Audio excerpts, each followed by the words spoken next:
Bonjour, parfois nous sommes notre plus grand ennemi et on doit être débarrassé, libéré des paroles négatives qu'on a dit sur nous-mêmes. Il y a un homme dans la Bible qui s'appelait Saül, vous le connaissez, on connaît sa fin, son histoire, sa vie. On oublie peut-être parfois un peu son début. Il était un jeune homme, il était très grand de taille.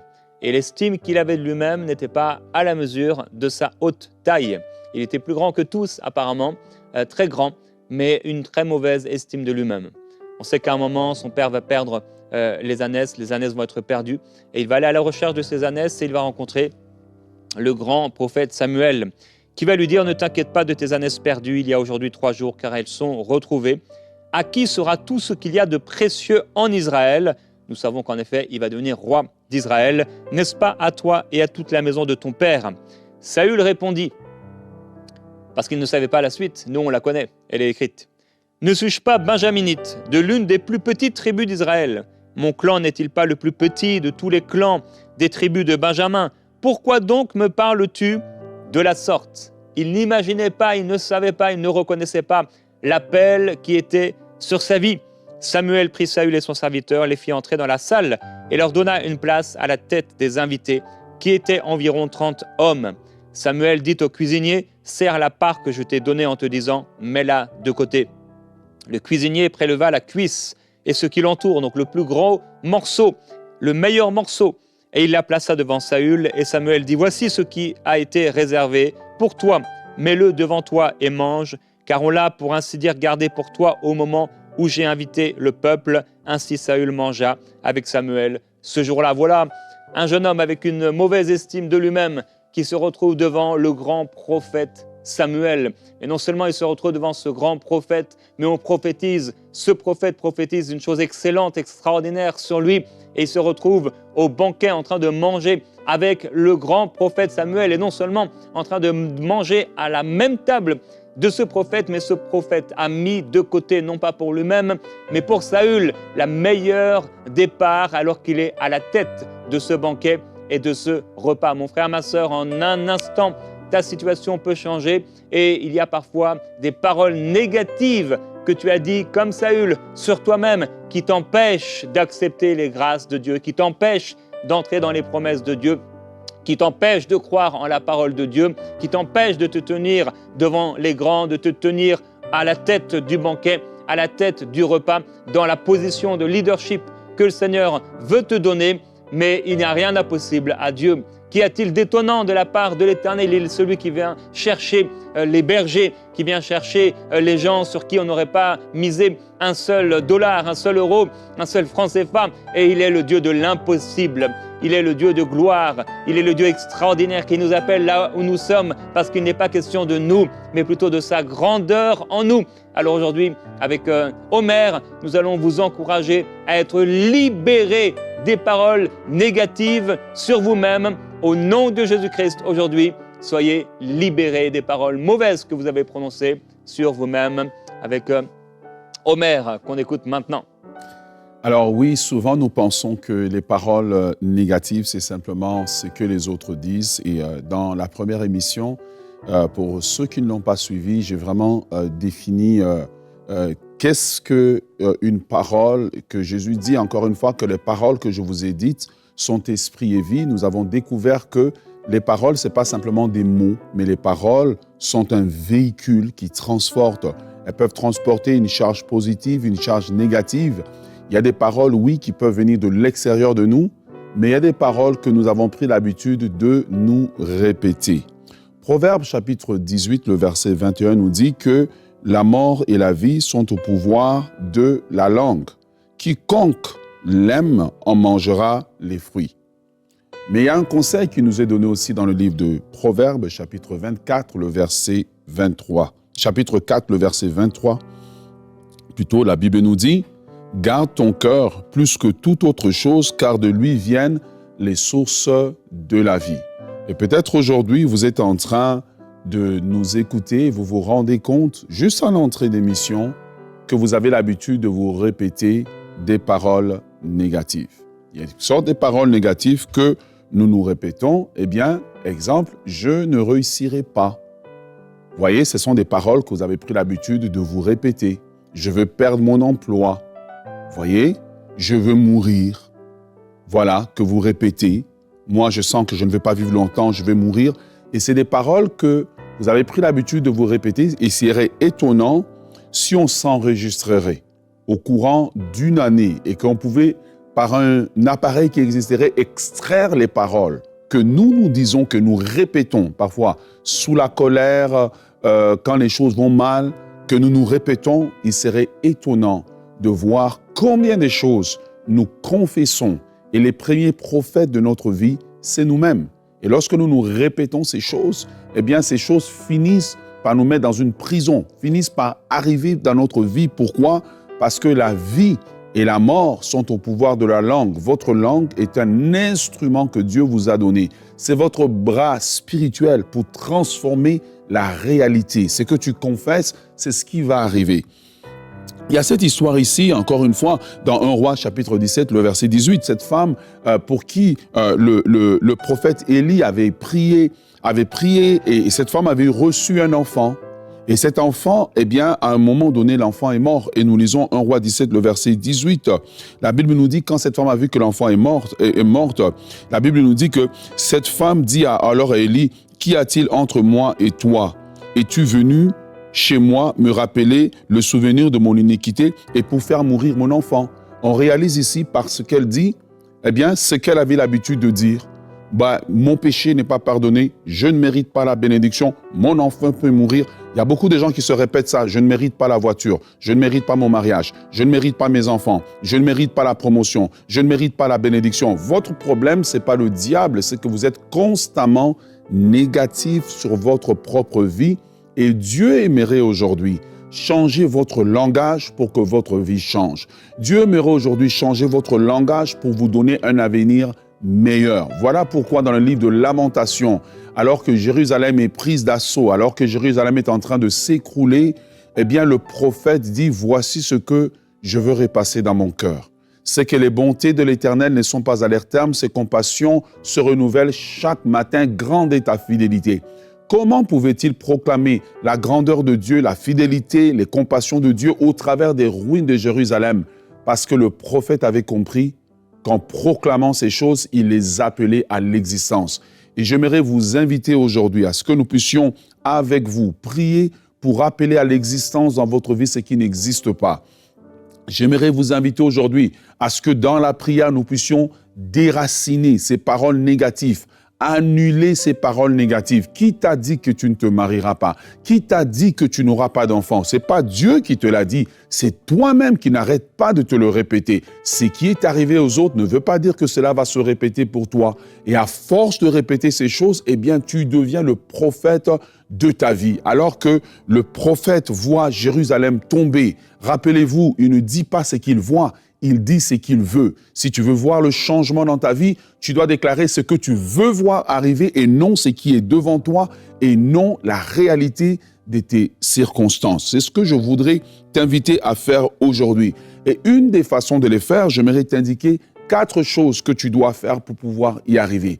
La première des choses, c'est vrai qu'on vit des expériences négatives. On ne va pas se le mentir, nous vivons toutes sortes de choses, nous vivons des pertes d'emploi, nous voyons des gens tomber malades, etc. Plein de choses nous influencent, mais nous avons le choix de nos paroles. Nous avons le choix de choisir qu'est-ce que nous allons dire quand tout va mal, quand tout est difficile. Rappelez-vous le livre de Lamentations, il voit Jérusalem tomber, il dit « les bontés de l'Éternel ». Il choisit, il dit « voici ce que je vais déclarer, voici ce que je choisis ». Choisis de prononcer la vie là où il y a la mort, choisis de déclarer la vie, la santé, la guérison là où il y a la mort. Sors de la prison de tes paroles négatives qui sont en train d'influencer ta vie.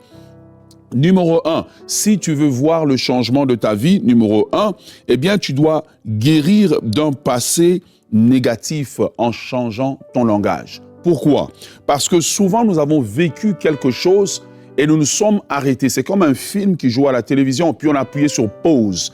Et là, tu es resté sur l'ancienne relation qui a été mal et tu as dit « je ne me marierai pas, si je suis dans une relation, cette relation va s'arrêter, etc. » C'est devenu en fait la phrase que tu répètes. Parfois, ce n'est pas une relation, parfois tu as perdu 2 emplois de suite, mais c'était juste des circonstances. Mais toi, tu déclares dans ta vie que si j'ai un emploi, eh bien mon emploi ne peut pas faire 2 mois, il ne peut pas faire 3 mois, je vais perdre mon emploi ou je serai toute ma vie, je ne peux pas dépasser tel niveau salarial. parce que tu as vécu quelque chose de négatif, de temporaire, tu en as fait un monument dans ta vie qui est devenu une forme d'idole. Et aujourd'hui, Dieu veut te libérer en t'appelant à déclarer des choses nouvelles. Enlève la semence qui était négative, sème des choses nouvelles dans ta vie. Numéro 2, eh bien, quand tu as vécu un échec, je voudrais t'inviter aujourd'hui à entrer dans une saison nouvelle, à sortir de cette prison, eh bien, en te pardonnant toi-même. Peut-être c'était ta faute. Peut-être c'était ta faute que les événements sont arrivés. Mais aujourd'hui, les événements sont passés. Dieu dit, voici, je vais faire une chose nouvelle sur le point d'arriver. Ne la reconnaîtrez-vous pas?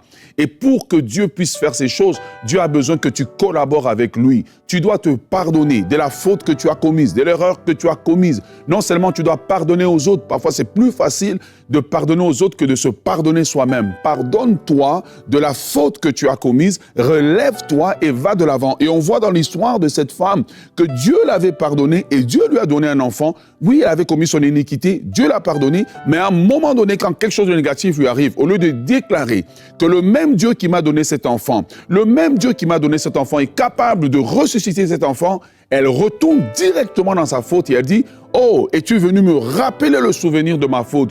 Dieu n'est pas le Dieu qui nous rappelle le souvenir de notre faute.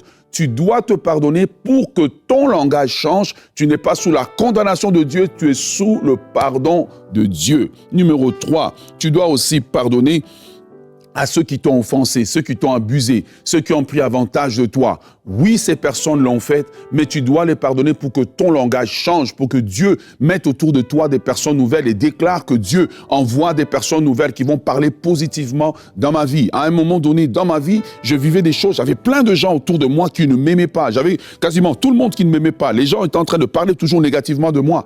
Comment les choses ont changé? C'est qu'à un moment donné, moi aussi, je confessais que oui, les gens ne m'aiment pas, les gens ne me supportent pas, et je confessais la même chose. Mais à un moment donné, environ vers 2005, Dieu a commencé à changer mon langage. Il m'a révélé que si je voulais que mon entourage change, c'est mon langage qui devait changer. C'est pas le lieu où j'étais, c'est pas les gens qui étaient autour de moi, c'est d'abord mon langage qui devait changer. J'ai commencé à déclarer, les gens m'aiment, les gens me valorisent, les gens m'aiment, les gens me considèrent. Là où je vais, les gens voient que je suis un trésor, que je suis une bénédiction. Et à force de le déclarer, Dieu a commencé à le faire autour de moi et je crois que cela sera ton partage. Je voudrais terminer en te disant, reprogramme ton langage en confessant ce que la Bible dit de toi. La Bible dit de toi que tu es un enfant de Dieu, que tu es un prince du royaume de Dieu. La Bible dit que tu es précieux aux yeux de Dieu, tu es la prunelle de l'œil de Dieu, tu es un enfant de Dieu, que tu es un prince du royaume de Dieu. Une des façons de reprogrammer notre langage pour avoir une vie nouvelle, pour avoir une saison nouvelle, pour sortir de la prison, c'est simplement de déclarer ce que la parole de Dieu nous dit. Le psalmiste dit ceci, il dit « Je te loue de ce que je suis une créature merveilleuse ». C'est ce que la Bible nous dit, nous déclare de faire, c'est de dire simplement ce que la parole de Dieu dit. Jérémie chapitre 29, le verset 11, le prophète dit, et Dieu dit par le prophète, « Car je connais les projets que j'ai formés pour vous, dit l'Éternel, projets de paix et non de malheur, afin de vous donner un avenir et de l'espérance. » Tu dois te lever et déclarer, « Dieu a un avenir pour moi, Dieu a un avenir meilleur pour moi. » Même si tu ne le vois pas, tes paroles sont un véhicule, tes paroles sont des matériaux de construction de futur que tu vas avoir. Lève-toi et déclare et sors des prisons des paroles que tu prononces sur ta propre vie. Maintenant, nous allons prier. Prépare-toi au changement. Prépare-toi à déraciner ces paroles, à refuser ces paroles. Qu'importe comment tu te sens émotivement, Dieu est prêt à te libérer et un nouveau jour va se lever sur ta vie. Alors nous prions tout de suite. Amen. Je dois changer de langage.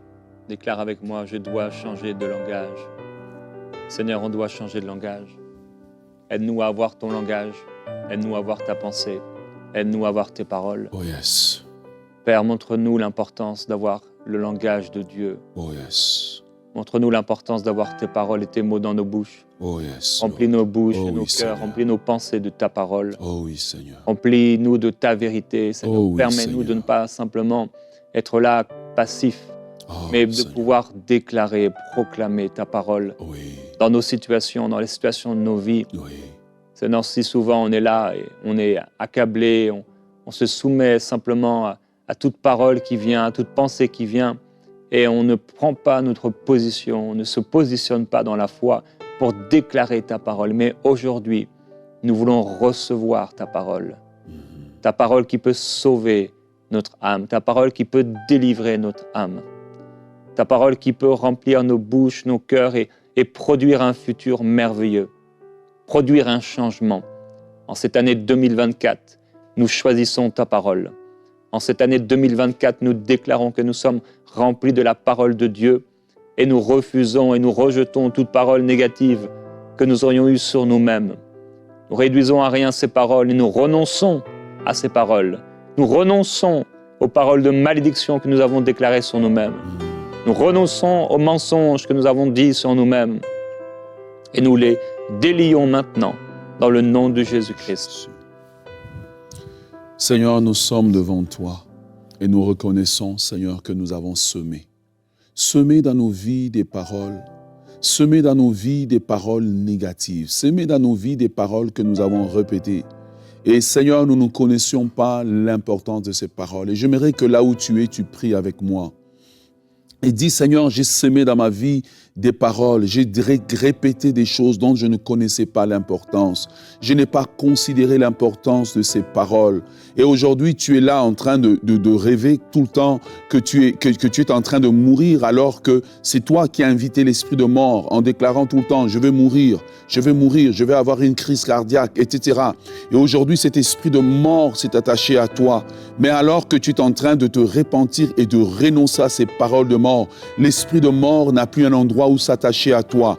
Reçois ta liberté, nous prenons autorité sur cet esprit de mort, dans le nom de Jésus de Nazareth. Et je prie alors que tes enfants sont en train de prier, alors que tu es en train de leur montrer les paroles négatives semées dans leur vie, les paroles négatives dans leur vie. Oh Seigneur, qu'il y ait une opération de déracinement, des paroles négatives au niveau des études.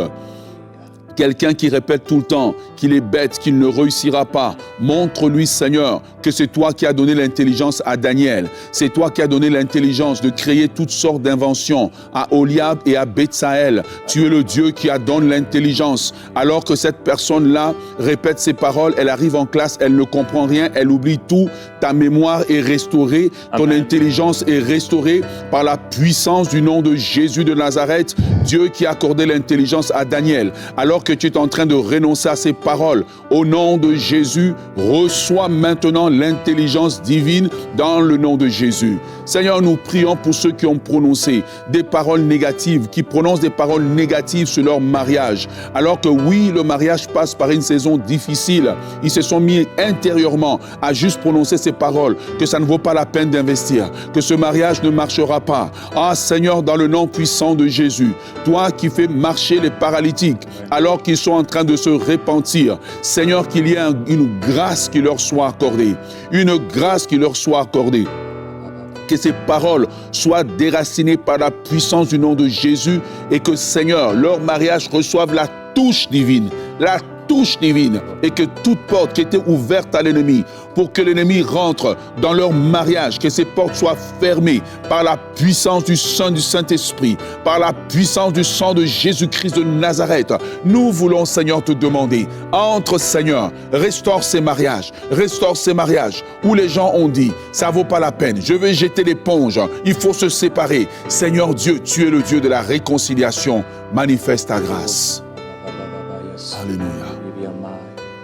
Oui, Seigneur, nous renonçons à toutes les paroles que nous avons semées. Nous renonçons à ces paroles qui disent, toutes les fois on a pu dire, je ne pourrai pas ou je ne peux pas. Je ne peux pas faire ça, je ne peux pas acheter ça, je ne peux pas devenir propriétaire, je ne pourrai pas avoir ça, on ne peut pas acheter ça. Seigneur, tu peux tout nous donner. Nous avons tout pleinement en toi. Et tout ce que tu nous as appelés à faire, nous pouvons le faire. Oh yes. Tu es le propriétaire de cette terre. Et tu es un bon Père céleste, tu pourvois nos besoins. Alors nous déclarons que nous le pouvons. Nous pouvons posséder, nous pouvons obtenir, nous pouvons avoir ce dont nous avons besoin. Et si j'ai besoin d'une voiture, alors j'aurai l'argent pour avoir cette voiture, ou j'aurai cette voiture d'une manière ou d'une autre, parce que mon Dieu pourvoira à tous mes besoins. Alléluia. avec richesse et avec gloire en Jésus-Christ. Grâce au Seigneur Jésus-Christ, j'aurai toute cette année de quoi pourvoir aux besoins de ma famille. J'aurai l'argent qu'il faut pour ce loyer, j'aurai l'argent qu'il faut pour cette maison. J'aurai l'argent qu'il faut pour me nourrir, j'aurai l'argent qu'il faut pour mes études. Le Seigneur ne me laissera pas. Le Seigneur ne m'abandonnera pas. Car mon argent ne vient pas d'une bourse. Mon argent ne vient pas d'un père, d'un homme, d'un oncle. Mon argent ne vient pas d'une institution. Mon argent ne vient pas d'un employeur. Mais je déclare que mon argent vient de Dieu. Alors je me connecte maintenant à la source divine. Et je connecte mon compte bancaire à ma source, à la source divine. Dans le nom de Jésus. Au nom de Jésus. Quelqu'un doit renoncer maintenant à ces paroles de pauvreté, à ces paroles naturelles, charnelles, psychiques, et sont intellectuelles ces paroles. Et tu dois renoncer à ces paroles pour prendre les paroles de Dieu, car si Dieu t'a appelé à faire quelque chose, il te donnera le moyen de pouvoir l'accomplir. Saül n'avait rien, il s'est mis en peine pour quelques années. Il a eu peur pour quelques années, il a voyagé pour quelques années, plusieurs jours pour quelques années. Il ne savait pas que tout Israël était à lui. Il ne savait pas que les milliers et les milliers d'années seraient à lui. Et il s'est mis en peine pour quelques années. Mon frère, ma sœur, tout est à toi. Tout ce que Dieu t'a appelé à avoir, eh bien, il te le sera donné. Aucun homme, rien ne pourra t'empêcher de recevoir ce qui est à toi. Mais si tu refuses de croire, si tu refuses de croire, si tu refuses d'accorder tes paroles avec la parole de Dieu, alors tu resteras ce petit Saül, tu resteras ce petit Gédéon, tu resteras là alors que le Seigneur t'avait appelé à vivre plus. Alors oui, je puis tout par Christ qui me fortifie. Le Seigneur pourvoit mes besoins, le Seigneur pourvoit tous mes besoins, et j'aurai la capacité, je pourrai habiter dans cette capitale si je dois y habiter. Je pourrais être logé dans cet endroit si je dois être logé dans cet endroit, logé dans ce quartier, dans cette région. Dans le nom de Jésus-Christ que je peux tout. Amen. Amen. Je peux tout. Amen. Je le ferai. Amen. Amen. Parce que je ne suis pas cupide. Amen. Parce que je ne cherche pas ces choses. Amen. Je ne suis pas égoïste. Je ne vis pas pour moi-même. Je ne suis pas à la recherche de l'or et de l'argent. Je ne veux pas être millionnaire, milliardaire. Tout ce que je veux, c'est accomplir la volonté de Dieu. Amen. Et je sais que mon Dieu pourvoira à mes besoins. Amen. Je sais que mon Dieu est un bon Père céleste. Amen. Oh, je n'aurai pas à quémander. Je n'aurai pas à supplier. Je n'aurai pas à être comme un esclave, Amen. marcher Amen. comme un pauvre, Amen. à quémander, à faire la manche. Non, parce que je fais partie de la race élue, du sacerdoce royal. Je suis un ambassadeur pour Dieu le Père. Et mon Père est dans les cieux. Je suis son Fils. Et il pourvoit, et il pourvoira encore à tous mes besoins. Seigneur, merci pour ta provision. Merci pour le ciel ouvert. Merci parce que tu peux tout. Merci parce que tu me donnes ta grâce et tes bontés avec une générosité extraordinaire, avec abondance, pour mon plaisir. Maintenant, je veux prier pour ceux qui ont un langage négatif sur eux-mêmes, mais en fait, c'est un héritage familial. Tu viens d'une famille où les gens se parlent négativement et tu le fais, en fait, c'est juste ancré en toi, c'est dans ton système parce que c'est tout ce que tu as toujours vu. Seigneur, nous voulons emmener ces gens au pied de l'autel de Dieu. Oui. Ces gens qui ont hérité de leur père une façon de parler négatif d'eux et qui s'étonnent des résultats qu'ils voient dans leur vie. Alors que nous nous tenons devant toi, tu me le montrais clairement. Seigneur, nous voulons prier maintenant que cette forteresse qui s'est dressée au fur et à mesure des générations, dans lesquelles ils sont enfermés, qu'ils ne voient pas comment s'en sortir et ils n'ont pas connu meilleur en fait. Seigneur, nous voulons prier maintenant que cette forteresse, maintenant, comme Paul et Silas étaient en train de te louer et que les portes de la prison sont été ébranlées par un tremblement de terre, que nos prières soient un tremblement de terre maintenant. Amen. Maintenant, nous commandons aux portes de la prison de briser, de se briser maintenant. Toi qui dis, Seigneur Dieu, dans le livre d'Ésaïe, que tu feras sauter les verrous de fer, que les verrous de fer de l'héritage familial soient brisés maintenant dans le nom de Jésus. Que ce que papa a semé, maman a semé, les oncles ont semé, Seigneur, que cela soit brisé dans le nom puissant de Jésus de Nazareth. Que ta lumière entre dans la prison, que tous ceux qui sont dans la prison, des paroles négatives, des paroles qui ont été dites, et qu'ils répètent sans cesse, ils répètent ce qu'ils ont entendu, leur père dire, leur mère dire, leur oncle dire, leur tante dire. Au nom de Jésus, mon frère, ma soeur, recevez votre liberté. Recevez votre liberté. Merci. Vous êtes allés de délivrance en délivrance, cherchant des démons, mais aujourd'hui Dieu vous révèle que le problème n'est pas au niveau des démons, le problème est au niveau de votre langue. Votre langue est en train de semer des paroles négatives constamment. Recevez votre liberté dans le nom de Jésus, que ces paroles que vous avez semées soient annulées en ce moment, les paroles que vous avez semées au niveau de votre vie soient annulées, soient déracinées par la puissance du nom de Jésus de Nazareth. Recevez votre liberté. Maintenant, je prie que Dieu change votre langage. Dieu change votre langage. Au lieu d'un langage négatif, que Dieu change votre langage. Que Dieu change votre vision de la vie. Que Dieu change votre vision de l'argent. Que Dieu change votre vision du mariage. Que Dieu change votre vision de la vie en général. Que vous puissiez concevoir une vie dans laquelle il est possible d'être heureux. Une vie dans laquelle il est possible de s'épanouir. Une vie dans laquelle il est possible de faire des projets et de les réussir. Que la main de Dieu vienne sur vous. Maintenant, je voudrais prier que Dieu vous bénisse. Que Dieu bénisse ce que vous entreprenez. Pour que vous commenciez à voir des premiers fruits et que ces fruits-là vous encouragent à prononcer plus de paroles positives, plus de paroles de construction, plus ce que la parole de Dieu dit. Soyez bénis. Que votre bouche soit bénie. Que votre bouche soit bénie. Que toute puissance négative dans votre bouche soit enlevée. Que votre bouche soit sanctifiée et qu'elle dise ce que la parole de Dieu dit dans le nom de Jésus. Alléluia. Merci Seigneur Jésus-Christ. Le Seigneur veut aussi purifier maintenant les paroles de quelqu'un. Tu sèmes constamment des gros mots. Tes blagues sont toujours sales. Et tu sèmes ces paroles. Comme si tu valais pas plus que ça.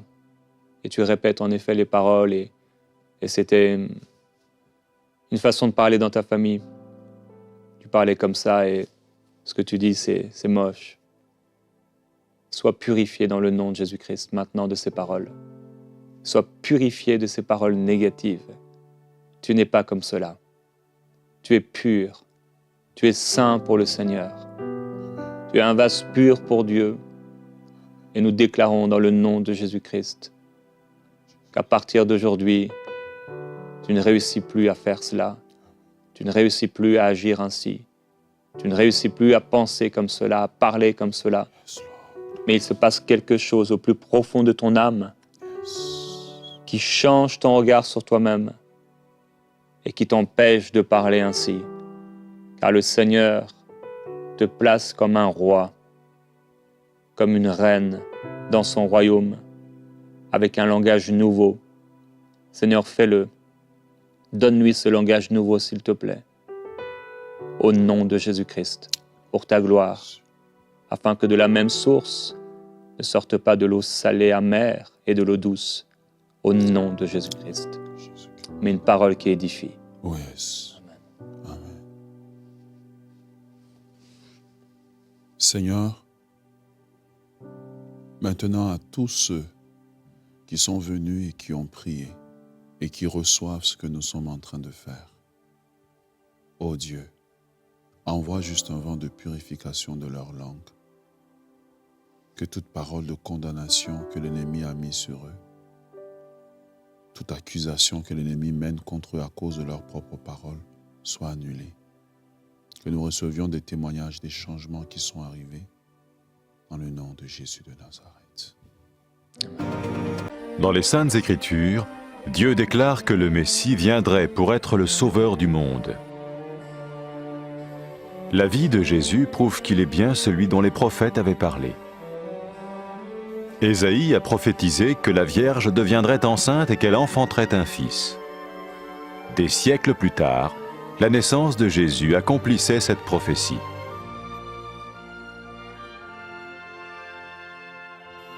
Les Saintes Écritures déclaraient que le saint à naître serait appelé le Fils de Dieu. Cela signifiait que Jésus serait le Fils de Dieu au sens spirituel et non au sens physique. Nous le voyons par sa manière de vivre. Il a guéri des malades, il a pardonné leurs péchés, les a ramenés à Dieu et leur a promis une place dans le royaume éternel de Dieu. Il s'est offert lui-même en sacrifice pour le péché à leur place. Puis il est revenu à la vie, victorieux sur la mort selon le plan de Dieu.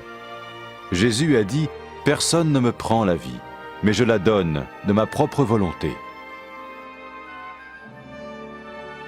La vie de Jésus n'a pas seulement accompli les écrits des prophètes, mais elle a aussi confirmé la vérité de la sainte parole de Dieu.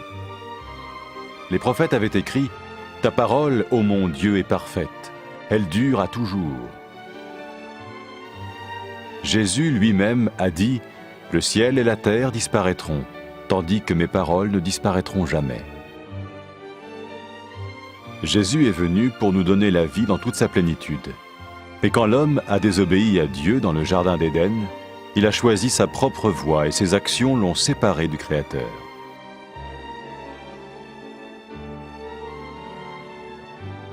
Les Saintes Écritures déclarent que tous sont péchés et que le salaire que paye le péché, c'est la mort. Il s'agit de la mort spirituelle, éternelle séparation d'avec Dieu. Mais tout comme Dieu a donné un bélier pour qu'il meure à la place du fils d'Abraham, ainsi il a envoyé Jésus, le Messie, mourir à notre place. Sa vie, sa mort et sa résurrection restaurent la relation entre Dieu et tous ceux qui mettent leur confiance en lui. Maintenant, non seulement Jésus pardonne les péchés de ceux qui le suivent, mais il les sauve aussi du jugement éternel de Dieu. Ils sont sûrs d'aller au paradis et de vivre avec lui pour toujours. C'est cette vie et cette liberté de la culpabilité et du pouvoir du péché que Jésus offre à chacun aujourd'hui. Cela ne veut pas dire suivre une religion, mais choisir d'avoir foi en Jésus qui dit « Je me tiens à la porte et je frappe. Si quelqu'un entend ma voix et ouvre la porte, j'entrerai chez lui. » Cela veut dire se tourner vers Dieu et croire que Jésus vient dans nos vies pardonner nos péchés et nous rendre tels qu'il veut que nous soyons. Il ne suffit pas d'approuver intellectuellement ce qu'il dit, ni de vivre une expérience émotionnelle. Nous le recevons par grâce, au moyen de la foi, par un acte de notre volonté. Lorsque quelqu'un est prêt à suivre Jésus le Messie, il peut lui parler par une simple prière. Vous sentez un soutien, vous sentez que votre vie n'est pas une vie normale. Vous sentez que vous êtes porté. C'est gratuit. Il ne vous demande rien. Il vous demande juste d'ouvrir votre cœur et d'oser croire en lui. Osez croire. On ne demande ni d'argent. On vous demande pas une souffrance particulière. On vous dit faites confiance et croyez. Essayez. Vous n'avez rien à perdre. Essayez. J'ai essayé. Ça fait plus de 20 ans que je suis dedans. Et je ne repartirai pour rien au monde. Aucun milliard au monde ne me fera changer d'avis et me séparer de lui. Impossible. Donc, osez Jésus avant qu'il soit trop tard. Osez. Ne le faites pas demain. Faites-le maintenant. Et quand la fin de votre vie arrivera, parce qu'elle arrivera pour tout le monde, pour moi et pour les personnes qui me regardent, ou même pour les personnes qui sont derrière cette caméra, au moins vous serez sûr que vous partez avec celui qui vous a donné une nouvelle vie. Cette vie peut commencer maintenant, dès que vous l'acceptez, et cette vie continuera après que la mort soit venue. La mort n'est qu'un passage pour une autre vie beaucoup plus belle. Mais vous avez la possibilité d'oser cette nouvelle vie maintenant, tout de suite. Faites-le maintenant, tout de suite. N'attendez pas demain, ni après-demain. Faites-le maintenant, tout de suite. Prenez 1 minute et faites-le. Je vous en prie, vous ne serez pas déçus.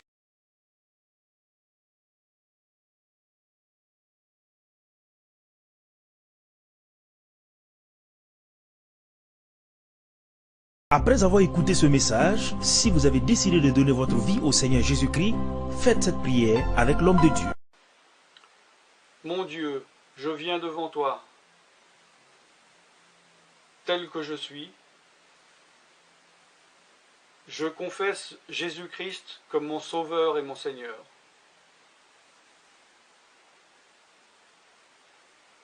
Je crois qu'il est mort sur la croix pour mes péchés,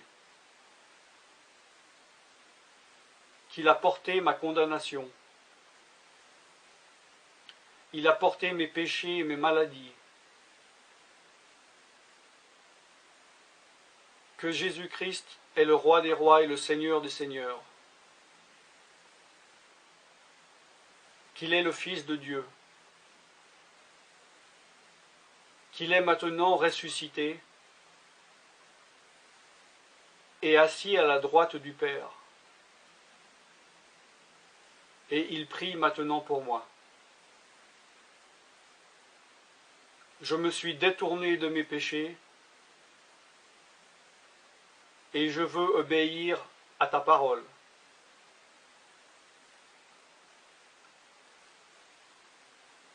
Je viens à toi en te demandant, mon Dieu, de me donner ton Esprit Saint.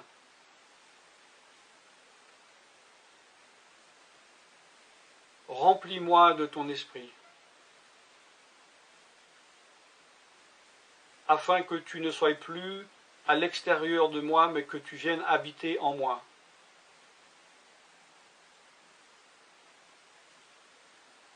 Et que je devienne ton temple. Esprit de Dieu, viens habiter en moi. Purifie-moi, lave-moi, sanctifie-moi, rends-moi pur, transforme-moi à l'image de Dieu. Je te remercie car je crois que tu m'as donné ton esprit, car tu ne mens pas. Et tu as dit dans ta parole que tu donnes à celui qui te demande. Je fais cette prière au nom de Jésus-Christ. Amen.